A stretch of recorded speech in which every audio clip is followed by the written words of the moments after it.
What's up, guys? Welcome to Open Book. I'm excited about this new episode. I have two special guests here, and we're going to talk about a very interesting topic, and it's going to be about alcohol. Yeah, I know what you guys are thinking right now. We're going to start hitting and we're going to judge you. No. I want you guys to just hold on. And this is a very interesting topic. We're going to look at scripture. Remember, this podcast is all about looking at scripture, looking at the Bible, and seeing if the Bible today is still relevant. And you know what? It still is. So we're going to look at this, and we're going to look at our guest here, and they're going to introduce themselves. So let's start with that. To my right, I would like you to introduce yourself. Yes, I'm right. Dustin Elliot. My background is in exercise physiology. I studied here at Florida International under, for anybody that's in the strength and conditioning field, under Brian Biagioli. He's a big name in the field. For me, I've actually gone into product development of sports nutrition products, supplements. I've worked with brands and athletes from CrossFit to bodybuilding, optimizing performance through supplementation, as well as formulating products for a few different brands, and doing consulting work for a manufacturer that I worked for when I was here in Miami. Now I'm actually up in New Jersey. I work for the Vitamin Shop. I manage their private sports nutrition brands, and I do a lot of the formulations for their sports nutrition products across three of the brands that I manage. Wow. All right. Awesome. Yo, what's up, everybody? So my name is Marcos De Andrade. A little bit about my background. I have an MD degree, so did go to medical school, put myself through that pain. Got out, did some research. Actually spent a year doing some research at Cleveland Clinic in Florida. And then afterwards, I decided to branch into alternative medicine, functional medicine. And today I own a clinic in functional medicine. And so we take an approach to the person, the individual, in optimizing them through blood work. So through a data-driven approach, we improve that person's experience through life, right? And then through also supplementation, which is really cool. I'm really enjoying what you were saying.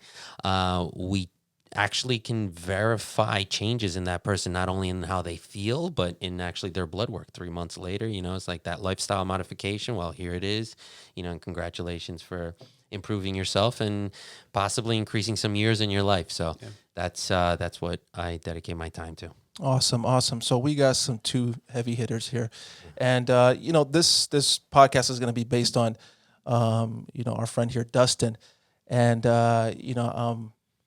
ever since he put on a blog on his blog, and I'm going to just read something here, and I think the name of the blog, just correct me, Dustin, please. A sound mind functions best in a sound body. Yeah, the website itself is Lift and Pray, but if I were to give somebody like a really quick, brief overview of what the content of Lift and Pray is, it would be sound mind functions best in a sound body. Wow.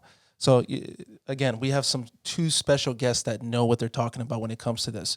And, before we begin, I want to read something in Proverbs chapter 3, something that really, this is one of my favorite chapters in the Bible. And I think that God, he loves us very much. There's no denying that. And I think that sometimes when we talk about scripture, or we talk about a certain subject, we always have in our minds, and sometimes if you're listening for the first time, you might think to yourself, here we go. Here's the restrictions. Here's the judgment. Here is the condemning. And no, it's the opposite. God loves us very much. And I want us to read this here in chapter 3, Proverbs. It says here, "My son, do not forget my teachings, but keep my commands in your heart, for they will prolong your life many years and bring you peace and prosperity." That's chapter 3, verse 1. That is, for me, a very powerful verse, because God, he doesn't want to bring you disaster or destruction. He wants to bring you prosperity. And it says here, "For they will prolong your life many years and bring you peace and prosperity." So the commands, the things that God talks to us about and the instructions he gives us, they're for our well-being. So try not to look at this or listen to this as God taking away your peace, but actually giving you real peace. And I think you talk a little bit about that, Dustin. So before we begin, I want to read something here again, something from Dustin's blog. And I love this. This I read twice. And I think it's very interesting. You start out like this. Essentially, the alcohol culture promotes letting loose and having a good time. But I was restricting my capacity without alcohol to have fun, feel good, and put my mind at ease. Because loosening up required a muscle in my brain that I didn't know how to work without alcohol. Yeah. Talk about that, because that was deep for me. Yeah, that was one of the major things that I sort of fell into when I was coming out of college, entering the real world, so to speak. You have so many people. Anxiety is a big part of our culture now. Social anxiety in major work environments and public speaking. And for a lot of people, turning to drugs, turning to a switch they can flip has been the easiest way to get around these things. But what happens when you're in social settings in which you can't flip that switch quick enough?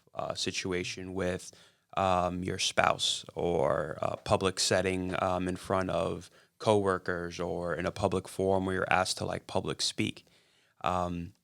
Alcohol in the social environment in college has become a social crutch to be able to speak to people, to talk to girls, to go out, to socialize.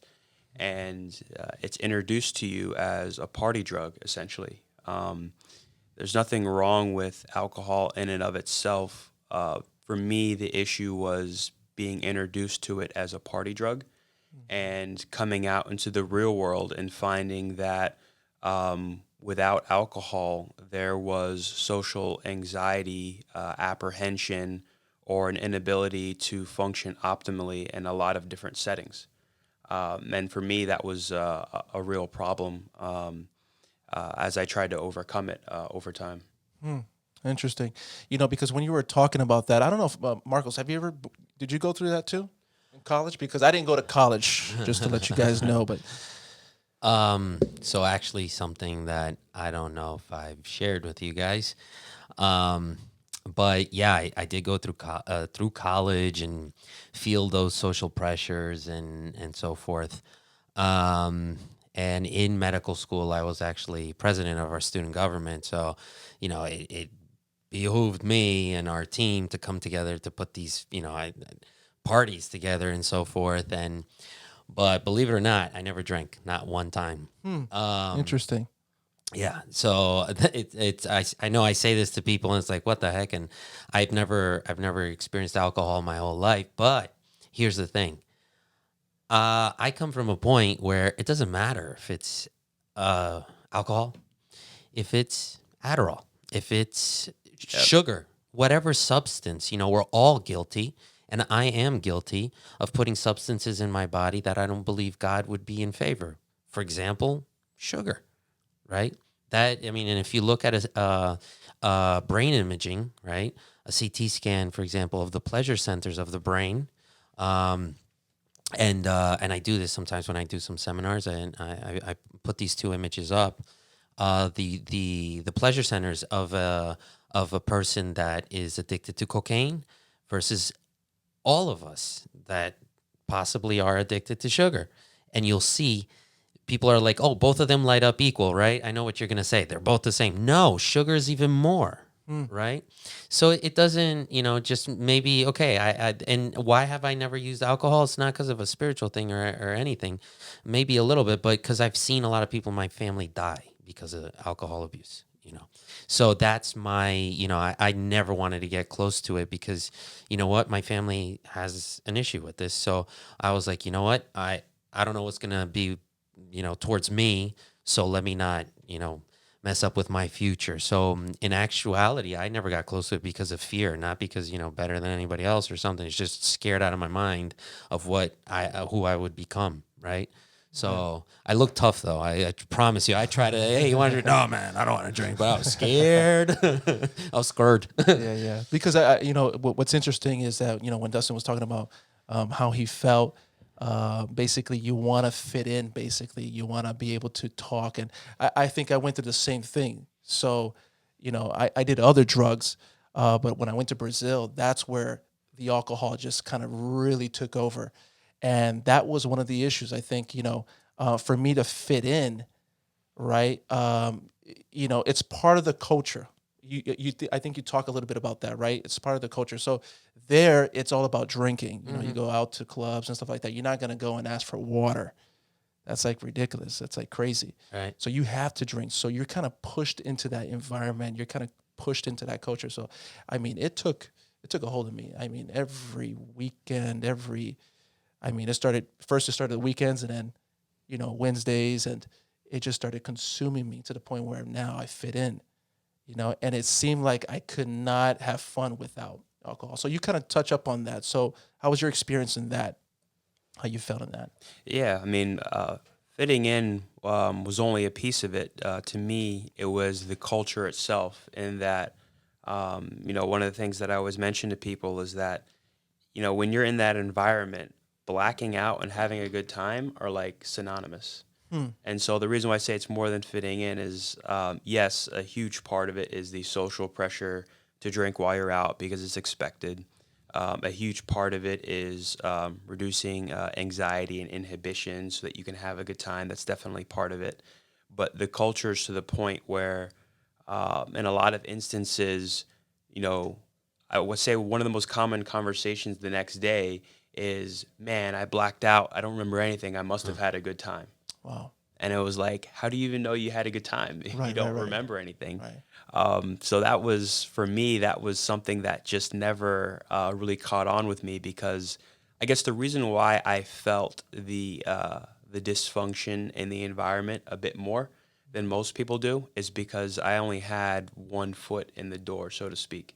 Okay. I was playing sports, I was doing fitness competitions, and so I would go long periods of time without drinking alcohol at all. And so there were occasions in which I would go out and hang out and I wouldn't drink alcohol because I was adhering to this 12-week plan for this fitness competition. And so I was able to have opportunities to kind of see this dysfunctional environment Right. that people were putting themselves in. I would say it became exasperated for me the most when, to pay for school, there were a couple of years there when I was out of the church, because I was actually working on weekends. Right. I was working security on Miami Beach, working at bars and clubs.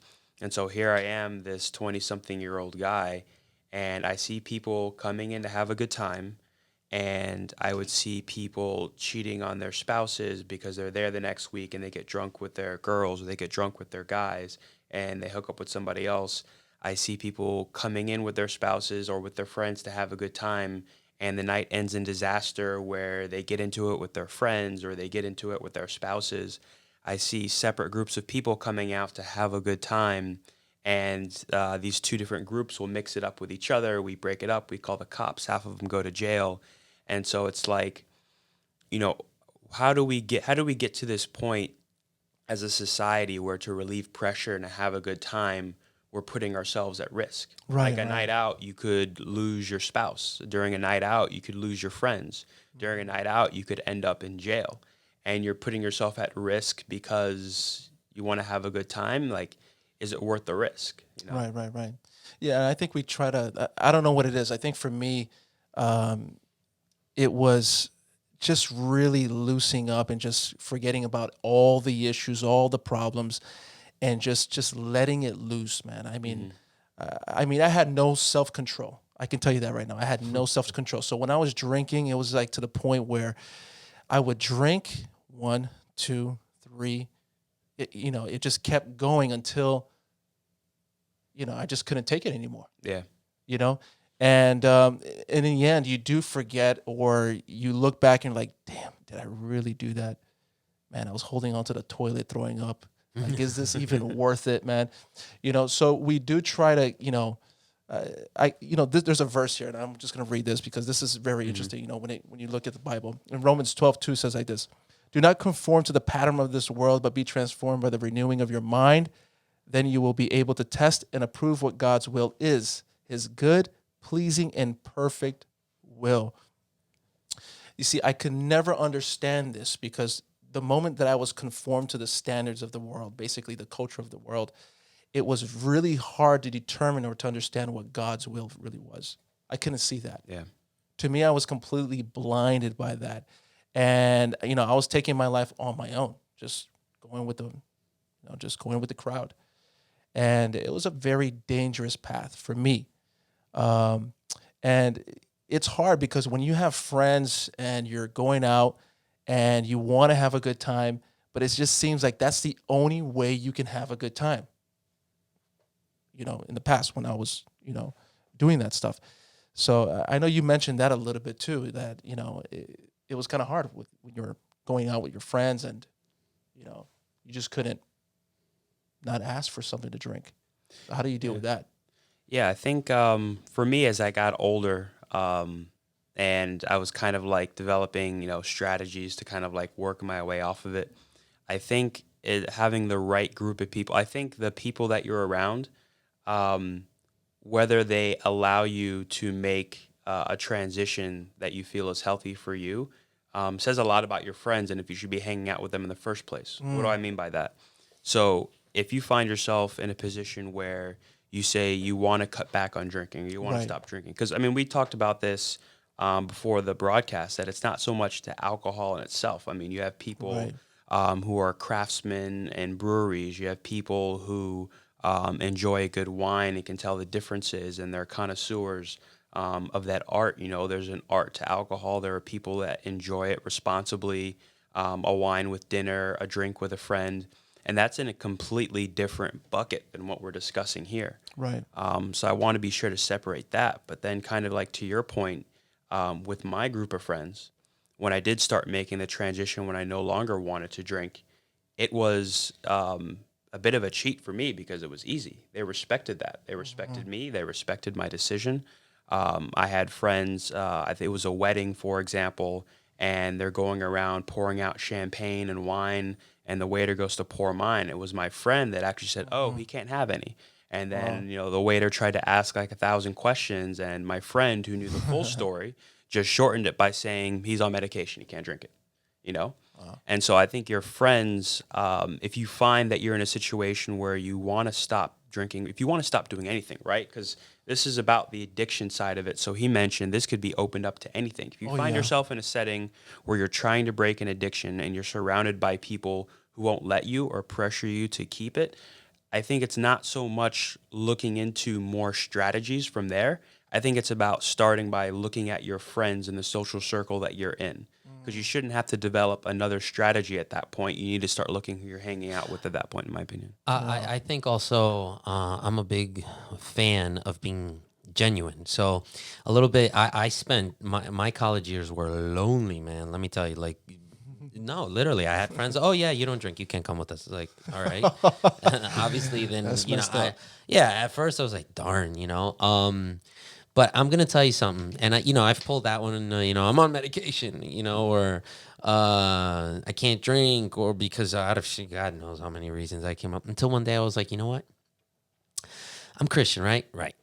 I want to talk about Jesus. I want to talk about the everything related to Christianity, and I need a reason to talk about it. And people sometimes won't pay attention if you want to tell them about Jesus, but they'll pay attention if you tell them you don't drink. I started to notice that. Yeah. Or I'm not going to do that. Why?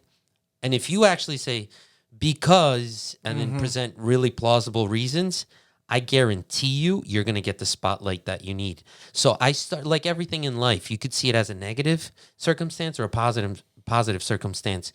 So I actually started filling my mouth to tell people I don't drink because I don't want to, because I don't like that chemical, what it does to you guys, right? And not to be judgmental, but it's a fact, right? Like you said, people get hurt, people lose hurt emotionally, spiritually. And something I want to bring in, because you used the word disaster, if I'm not mistaken, when you were describing your experience as a bouncer. I remember when I was doing my surgical rotation for medical school in Arizona, and I was doing trauma. So I was on a trauma shift, you know, in the ER and so forth, and or the trauma bay, correctly said. And I spent some time speaking to a state trooper, and we were just looking at all the disaster that was coming in and so forth. And then he tells me, I'll never forget this. He's like, if you take alcohol away, you take away 50% of my job and everybody else's job here. You know, and me, a newcomer into that, you know, kind of work, you know, emergency work where people, I'm like, what'd you say, sir? And he's like, 50%. I'm like, that really stuck with me. Can you imagine taking away 50% of this guy's job? You know, a law enforcement officer, trauma surgeons, and it's right. You know, there's always some kind of substance abuse related to a big part of what's going on. So there's more than ample reasons, going back to testifying, let me use that word, why you don't drink. It's a great opportunity to introduce Jesus Christ. It's a great opportunity to introduce other crutches. Yeah, I have other crutches in my life. It's called Jesus. It's called personal development. Those are my crutches. Yeah. Am I anxious at times? Yeah. Am I scared? Yes. Am I fearful? Yes. But that's why you learn to develop other crutches, right? Right. Than these fake crutches. And I like to use that term fake because it comes around and bites you, you know where. Yeah, it's true. It's true. You know, so you know, I like that. I like where this is going because, you know, for me, you know, I never want to focus, you know, on the alcohol in itself, right? And I think you have to take it to the personal level. Why was I drinking? Why did I stop drinking? You know, it was harming me, and you know, I had, you know, family members that did die from alcohol. So I have tendencies of addiction. I did use drugs. I did drink a lot. So I try to stay away from that. Now, there are people that say, oh, yeah, but this person, you know, he's been drinking all his life and he's been smoking all his life and he's 90 years old. And I'm like, listen, don't. So imagine how old they would be if they didn't do it. That's what I always say. True. You know, and the other thing is that you can't base your life on other people. No. And for you that's listening, you know, don't base your life on Dustin's life or my life or Marcos's life. Everyone's life is personal. So don't go on anyone's life because, let me tell you, it's a very dangerous path. So just because that person's doing it doesn't mean that you're not going to have serious consequences from those decisions that you make. And let me tell you something. If it wasn't for the alcohol, I think there's a lot of things that would have been different in my life today. Now, I don't go back on that and start crying about it and say, oh my goodness, you know, I made those terrible mistakes. You know, I have to live with it and I have to move on. And that's the great thing. And that's the blessing about God's promises, because he can get you out of that situation, but you need to make that decision. And I think with a clear mind, when we are clear from those substances, and I'm not just talking about alcohol, we can talk about a bunch of things.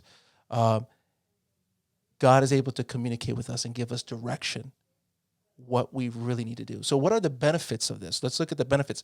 Dustin, what are the benefits? What has changed in your life today? Now, how long have you been kind of?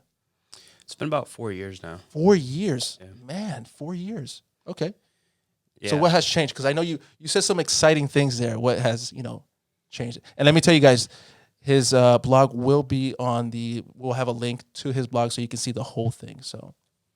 Yeah, so there are some like just materialistic social things that have changed, and then there are some spiritual things that have changed as well. You brought up a great point that has been huge for me, where when I stopped drinking, you know, we have the excuses that my friends and I will give, like a bartender or a passerby real quick. Right. But then when it comes to my immediate friends, you know, I go into like the detailed explanation, and I talk about the health aspects of it. But then I also talk about what it meant for me. A big thing for me being that I manage brands is that I'm always looking at consumer data, and I'm always looking at brand management. I'm always looking at how to target consumers. So a big part of my testimony is how much this alcohol culture is being pitched to youths, is being branded to youths as being this thing that is fun. It's branding coming that's external. It's coming from society. You know, it's not real. Right. So the big thing, number one, that's changed for me is not drinking when I make new friends and they find out that I don't drink. I love to go into detail about it, and it becomes a testimony for me where I talk about the health benefits. And then I talk about, I didn't even go that deep into like spirituality, but I just talk about like your mind in general and how it's constantly under attack by society to get you to do this, get you to do that, consume this, consume that. Then the other major factor for me, I mentioned the materialistic or the social factor. This is something that I love to tell people because this is the part where I get some of my friends to try it, cutting back on drinking and not drinking. And I have over the years gotten more and more friends that's to try awesome. it and to do it. And I tell them, look, not drinking alcohol hasn't made me less social because I no longer need that crutch. And I still find myself in the same places with the same friends. The difference for me is that I don't have to worry about how much money is in my pocket when I go out 'cause I'm not buying alcohol the whole time. Right. I don't have to worry about missing that early morning workout the next day because I'm not waking up with a hangover. The people that go out less when they get older and they're physically incapable of drinking as much, it's because the social anxieties of going out and that muscle that you have to pull to be social in those environments, they don't have it. They never developed it. And so they're sitting at home saying, no, I can't be social. I can't go out because I can't drink as much as I used to. Wow. And it's not because you're old and tired. It's because you've never worked and I say it metaphorically, of course, it's Right, not right, right. actual muscle you're working, but you've never worked that part of your brain to help you express yourself and to enjoy yourself in social environments. And so this is my two big pitches that I have for people is that I can express myself and enjoy myself in an environment. I don't have to spend money. I can get up So the you're next saving day. money. Yeah, I'm saving money. So that's in summary, like those are all the different factors on how things have gotten better for me. On that, if I can piggyback off of you, For sure. Hold So up, just 1 second. 1 second, Marcos. I want you to just hold that question. We're gonna take a quick commercial break. All right. So be right back. Just 1 sec. All right, guys, and we are back. Marcos. there we go. So I was gonna piggyback off of what Dustin just said, and we live in a society where. And correct me if I'm wrong, but you see people like, yo, I'm gonna be the entrepreneur of the year. I'm gonna start a company. I'm gonna go get it. I'm gonna be president. I'm gonna do all this, and at the same time, they poison themselves. I ain't saying no. They just poison themselves, right? I want to have a 6-pack and so forth. I want to do all this, and it's like you keep poisoning yourself. I'm gonna be, the smartest kid in town. I'm gonna go to medical school, whatever, law school, whatever, and you keep poisoning yourself. I'm gonna have a family. I'm gonna do, and then you poison yourself and your family, right? You give yourself stuff where substances that, I mean, some people take it to a next level, that, a lot of domestic violence and things like that are linked to substance abuse, et cetera. And then if we go really deep and see why a lot of this is happening, right? We're really obsessed as humanity and I hit this point so often, really messing around, manipulating 4 neurotransmitters. There's about 50, but 4 specifically. Dopamine, which I saw you wrote on your blog. I read a lot about dopamine. Yeah, dopamine. Acetylcholine, GABA, and norepinephrine, right? And there's a few other ones like the serotonins and so forth. And like I said, there's 50, but a lot of our prescription and non-prescription drugs are based on that, right? Like one of the antidepressants, one of the first line antidepressants is actually called SSRI, selective serotonin reuptake inhibitor. So if you really stop and think about it, the alcohol, what we're constantly doing, anxiolytics, right? Anti-anxiety medication, so forth, they're all based on manipulating these 4 to 6 neurotransmitters. And here's the thing, you're affecting your brain, which then affects your mind. And then at the next level, at the highest level of consciousness, affects your spirituality and your connection with your creator or the universe, whatever you believe in. And proof is you go back rewind into all the beginning of all these religions or the people that practice religions and not here to hit not even Christian, anything, Buddhism, all of these high practitioners of their religions believe in being super clean, having a super clean mind, and for that to connect with your higher self, or right. Again, I'm going off of all religions here. And there's reason to that. That's why the fasting, what is fasting? It's cleansing your body of toxins and poisons and so forth. So it's not that, oh my gosh, you hate, no, it's not that. I just favor an environment inside your body that favors a brain that can function as that entrepreneur you say you are, as that family man you say you are, as that whatever you plan for yourself. And then that mind can actually get you there. And if for those of you that are spiritual, you connect even better with, your creator. In this case, us, we believe in our creator. And to me, and that's fact. This isn't opinion. This is fact. I'm talking to you guys about neurotransmitters that are modulated and manipulated with substances, right? And I think we all have to be conscious, not only what what you put in your body, and you're just thinking about like, is this cow grass fed or whatever? No, man, what are you putting in your body in general, right? Yeah, and I want to touch up a little bit more on that, because it's, again, as we get a little bit smarter, right? I would assume that we're getting a little bit smarter. Knowledge is increasing in all this. And I think that when it comes to the health principles and how our mind functions, how our body functions, I mean, the things that we see in the blood, things that I've just figured out, I'm like, my goodness, they can see everything in my blood. My goodness, you can see how that person is reacting, how that person, what they're intaking. I mean, it's amazing what you can see in your body today.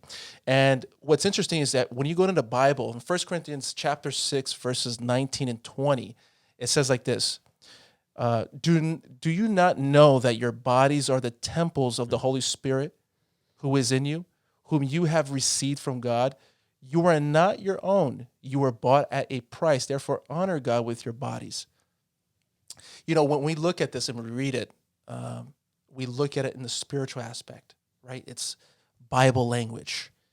But in reality, it's talking about something much more serious, and that's what you're talking about. I mean, when you do certain things to your bodies, I mean, God has a very difficult time communicating with us. He's talking to us. He's trying to communicate, but we're putting so much garbage in our minds. And now, again, it's not only about the alcohol. It's so many other things, things that we are watching, things that we're consuming. It just interferes with that connection, So again, when I hear you speak about that, it's like, wow, the Bible is really coming alive. It's just that, again, it's a different language. And when we read it, we think, oh, it's just, it's Bible language. No. This is what we're figuring out today. The Bible has been talking about this forever, So I think it's tremendous. So, again, where do you stand today, Dustin? What is your goal in all this, and why did you put that blog out there? What was the reason why that just kind of moved you to say, you know what, I need to put this out there? Yeah, so because retaliation. I mean, it's kind of hard when you put something like that, because one of the things I have issues with is this: we have friends that drink. Now, I am a Christian, but I hang out with everybody, and one of the things I have trouble with, and maybe you can help me out with this. Now, I'm very strong when it comes to my convictions, right? But there's something interesting, right? Where I want to invite friends over that I know love to party and drink. And it's like, I'm going to invite them to the home, but what am I going to do at the house? What are we going to do? What am I going to offer? Like soda, juice, because it seems like every house that I go to, they offer alcohol to kind of loosen up, talk, and laugh. And I'm like, I'm not going to offer alcohol. So I don't know, man. What was the whole reason? Yeah, so I had been on this kick, and I had been explaining it to friends for a couple of years, having conversations about why I did it. But this blog was like most of my blogs that I come up, they seem to have a conversation that triggers them. And then I go from having nothing in my head and having no ideas to write a blog to I have a conversation that triggers something, and then I can't sleep until I put it on paper. Wow, I don't know what it is, but every blog post I've done, because I don't consider myself to be a super diligent person, but when there's something that I want, I'm diligent about it. And when it comes to these blog articles, it's once the idea is in my head, I I can't rest until it comes out, on paper. I would just say that's the Holy Spirit. I would say so because I don't know why. Like when I first put up the blog, there was like barely anybody looking at it, and then really the blog is for friends and family because I have a lot of close friends and family that tell me, people that I didn't even know were reading it. They'll come and tell me that they read it, and it's affecting them. So I can't put my finger on who I was talking to. But I was out of town on a work trip, and I was having a long conversation with a group of people about this exact topic. And because it was a work trip, the bulk of the conversation revolved around branding. So it kind of started off the top. We were talking about some of the things I was mentioning to you before about how our data and how our decisions and our choices online are sort of being used against us for consumerism. Right. And then the topic turned to alcohol, and we were just talking about how, if it wasn't for alcohol being a part of, human culture for thousands of years, it would be illegal because of how dangerous it is. And that conversation, we got so deep and we touched on so many topics, but by the time it was done, it was the same issue for me as the other blog articles. It was just I wasn't going to be able to rest until I put it on paper, figuratively speaking, put it online, of course, in this case, until I put it online and released it. And you mentioned, having strong convictions and backlash for them. I think for me, I've benefited from. I haven't had the social occasions where I was the host and I invited people over. Right. I've sort of been the infiltrator in social occasions. And so I'm always that guy at a party. I don't pass judgment, but I'll be at an event or a gathering with friends, and I'll be the one person not doing something, not eating something because I don't eat pork when I'm out. Right. And everybody's like, why don't you eat Why don't you pork? pork? Yeah. Why don't Opens you the eat conversation. the lobster? And whatever it is, it starts that conversation. And so like my immediate circle kind of knows what I'm about. And I would say that's the benefit for this blog, is that a lot of it is my immediate circle of friends, and a lot of them know what I'm about. And whether they agree or disagree, what tends to happen to me is I try not to be. And I'm not going to say that I'm not closed-minded. I think it's better if somebody else makes that assumption, because if you say you're not closed-minded, you probably are about some things. I will just say that I do a lot of investigation into other aspects of life, into other people's points of views, whether it be political or religious or dietary.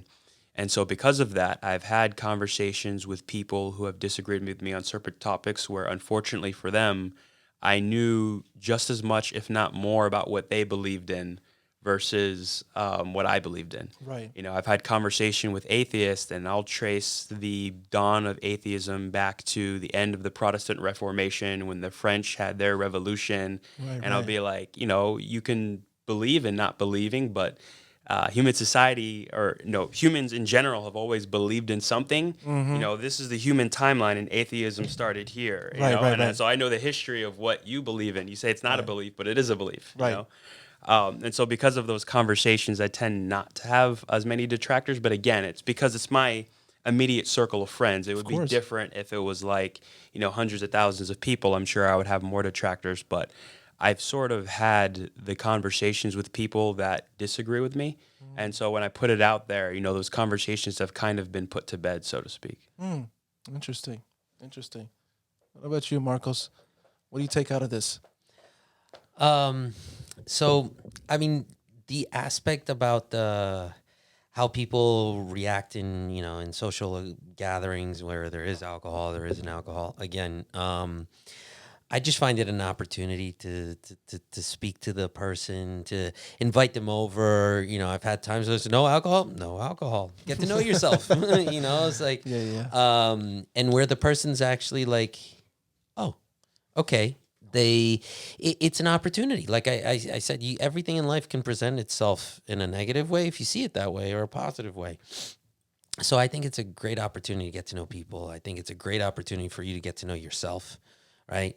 And you're actually improving yourself when you can socially uninhibit yourself, when you can make yourself interesting to people, and you feel confidence starts to go up, right? Your psyche starts to respond to that. And it's like, hey, I am cool. Hey, I am, and then we wonder, why is there so much problems with people's mental capacities in terms of, oh, I can't focus, I feel anxious and so forth. Well, because we're constantly putting our brains and body in overdrive, right? And what you were talking about, Dustin, about you mentioned something where alcohol, somebody mentioned or so forth, where it should be prohibited or illegal, right? It was at a certain point. Where did Al Capone make his money? Yeah, One of the famous Prohibition era.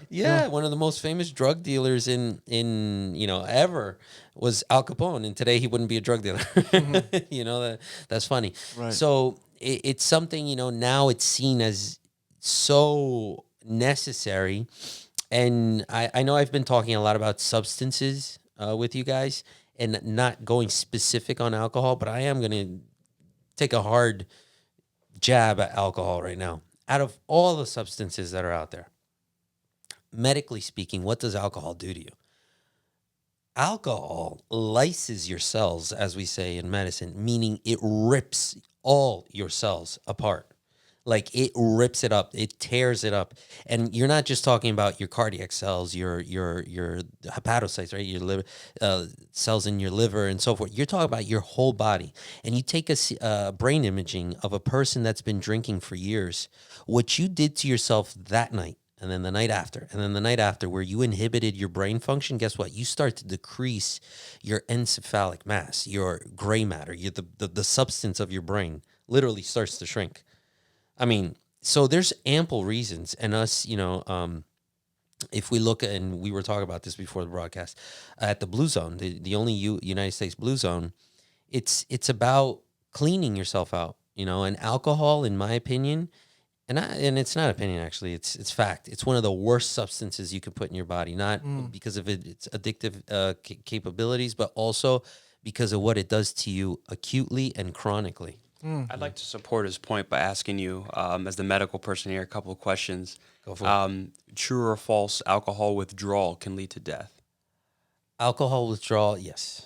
Yeah. Yeah, it's the only one. And true or false, a lot of scheduled drugs in this country, from like heroin, cocaine, withdrawal doesn't necessarily lead to death. I mean, in a lot of cases, it probably doesn't. I've heard that. No.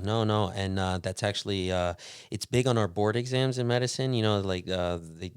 We have to know the withdrawals and what it looks like, Yep. for opioids, with alcohol, amphetamines, and so forth. And yeah, alcohol is probably the worst one. So the reason why I asked that is because a good friend of mine and my roommate is he's in surgery. He's a surgeon.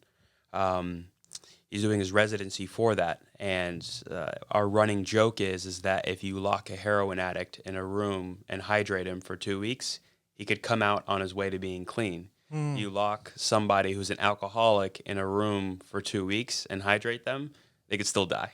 Wow. Yeah, I and didn't know that. alcohol is legal, and heroin, some of these other drugs are not. Wow. But And it's the access. You have access to it. Yeah. It's very easy to have access to it. I mean, it's branded. It's like you said, it's commercialized. It's people. It's glamorized. It's like crazy. glamorized. Yeah. Yeah. It's like, So you look at these music videos and you see these guys, it's like, really? Like, you actually pause for a second, see these guys, what they're glamorizing. It's like, how? And I'm guilty. I used to just spend my life on MTV, looking at that stuff. And it's like, want to be the next rapper. And it's like, no. And you go to these clubs, and there's a 3,000% markup on a bottle of alcohol. yeah. $60 bottle of alcohol. You use the percentage of something on your blog. You said something about out of 12 people, if I'm not mistaken. Oh, I actually, I have it here. So I guess share that. a Yeah, I major thought that closing was thought for interesting. me, Yeah. and I put it into terms because when I used to advise undergrads in my fraternity. So I put it into terms that they could understand these numbers, how it would relate to them. And so essentially it was the National Council on Alcoholism and Drug Dependence. That's the NCADD. If you want to look up their data and their reports to back this up, reports that 1 out of every 12 adults suffers from alcohol abuse or dependency. So obviously these are just probability numbers. It's not to say that 12 people in any given space, one is going to suffer from alcohol dependency, but it's a good estimate or measure across the board for the United States. And that's huge because when I put it into terms that undergrads in college can understand, I was basically saying, so in a fraternity or sorority of 60 people, there could be 5 who come out the other end of this alcohol culture with actual dependence. So if you look around in the room, there's this meeting called Chapter. Chapter is a meeting that fraternities and sororities will hold once a week. The size of some of the larger fraternities and sororities is 60 people. You look around the chapter room of this 60 people, there's probably about 5 people in the room who are going to come out of college being dependent upon alcohol for the rest of their lives. Then the other stat that I pulled up, or the other frame of measure that I gave them, is that if you're in a bar and there are 120 people in this bar, based on what the NCADD is saying, out of that 120 people in that bar, there's probably 10 people whose lives have succumbed to alcoholism. So at any given night, in any given bar, if there's 100 people there, probably 10 of them are alcoholics. And for me, this is important because one of the recurring themes in a lot of my blog articles is that we're all slaves to something. Right. And this is something that you mentioned at the top when you opened, where you were saying, a lot of people look at religion as restrictive. Can't do this, can't do that. Yeah. But Jesus loves us, and, he wants us to lead better lives, and he wants us to be healthier and be at peace.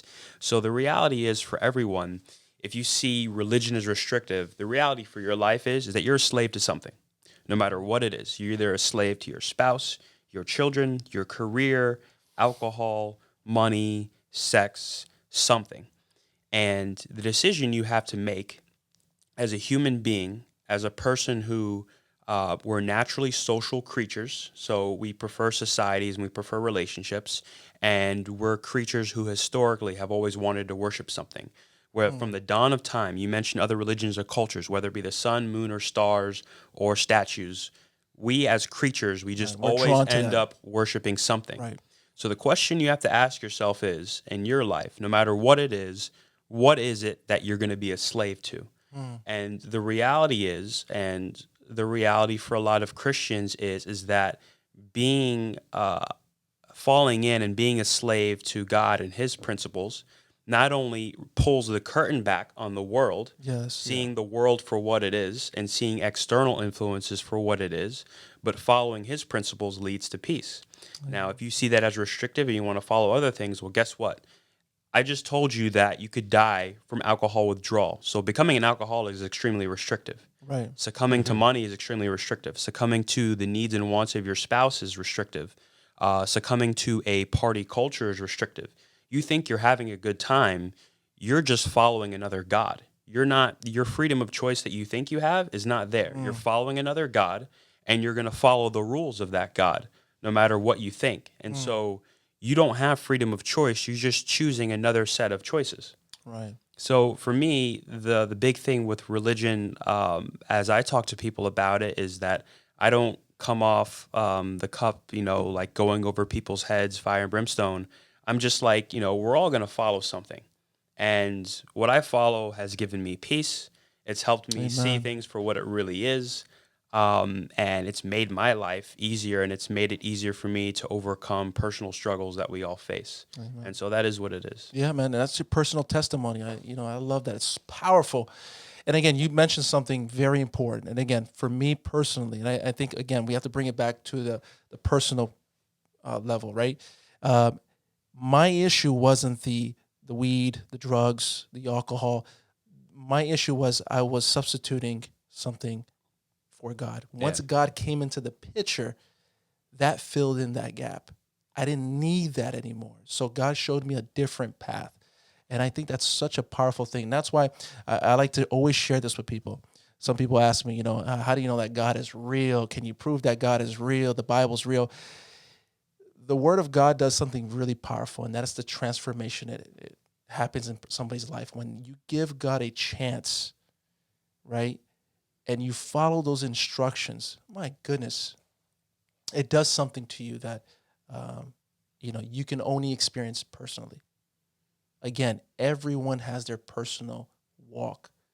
You can't use someone else's story. So your story is powerful, Dustin.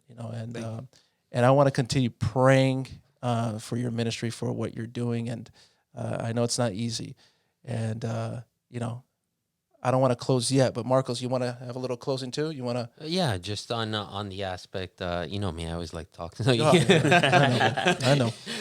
But on the restrictive aspect, I really, really, really like everything you said. And the way I see God's instructions, right? Lots of times, in my industry, which is so similar, I think is the same thing as you, Dustin.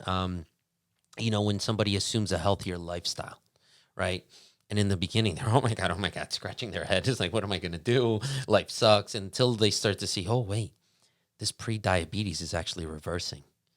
And the restriction is actually the pathologic state you're causing on yourself. And then when you liberate yourself from it, it's like, oh, this thing was literally like this matrix I was in, right? I thought it was helping me. I thought this was bringing me happiness, the comfort eating, it doesn't have to be just that drink. It could be that brownie that you're eating in the middle of the night over and over and over and over. And then all the other stuff, So God's not a God of restriction. That's my piggybacking off of you, Dustin. I'm sure God is a God of liberation. He just gives us these. It's not like, oh, feed me, idolize me. No, he's actually doing a favor for us when he tells us not to eat the scavengers in Leviticus, right?